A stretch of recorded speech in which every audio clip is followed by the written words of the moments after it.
മഹാനായ അബൂബക്കർ സിദ്ദീഖ് റളിയല്ലാഹു അൻഹുവിനോടും അദ്ദേഹത്തിന്റെ കുടുംബത്തിനോടും അദ്ദേഹം ചിലവിന് കൊടുത്തിരുന്ന മിസ്തഹ് എന്ന് പറയുന്ന ഒരു സഹാബി റളിയല്ലാഹു അൻഹു അദ്ദേഹത്തിന് ചെറിയൊരു അബദ്ധം പറ്റിയപ്പോൾ, മോശമായ ഒരു കാര്യം അദ്ദേഹത്തിൽ നിന്ന് ഉണ്ടായപ്പോൾ അബൂബക്കർ സിദ്ദീഖ് റളിയല്ലാഹു അൻഹു പറഞ്ഞു, ഇനി ഒരിക്കലും ഞാൻ അയാളെ സഹായിക്കുകയില്ല, ഇനി ഒരിക്കലും ഞാൻ അയാൾക്ക് ചെലവിന് കൊടുക്കുകയില്ല.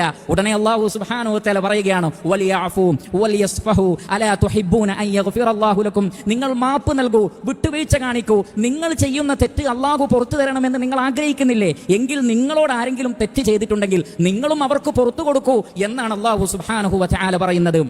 ഈ ആയത്ത് ഇറങ്ങിയപ്പോൾ മഹാനായ അബൂബക്കർ സിദ്ദീഖ് റളിയല്ലാഹു അൻഹു പറയുകയാണ്, വല്ലാഹി ഇന്നി ലഉഹിബ്ബു അൻ യഗ്ഫിറല്ലാഹു ലീ.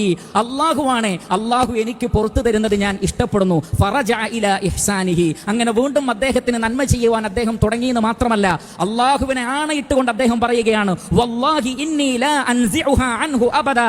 അല്ലാഹുവാണ്, ഇനി ഒരിക്കലും മരണം വരെ ഞാൻ അദ്ദേഹത്തിൽ നിന്ന് അത് എടുത്തു കളയുകയില്ല, ഞാൻ അദ്ദേഹത്തിന് നന്മകൾ തുടർന്നുകൊണ്ടേയിരിക്കുമെന്ന് വലിയ ഒരു ആരോപണം അബൂബക്കർ സിദ്ദീഖ് റളിയല്ലാഹു അൻഹുവിന്റെ കുടുംബത്തിനെതിരെ പറഞ്ഞ ആൾക്ക് അബൂബക്കർ സിദ്ദീഖ് റളിയല്ലാഹു അൻഹു വിട്ടുകൊടുക്കുകയാണ്. ഈ നിലക്ക് ഇങ്ങോട്ട് തെറ്റുകൾ ചെയ്താലും അങ്ങോട്ട് നല്ല നിലക്ക് വർത്തിക്കുക.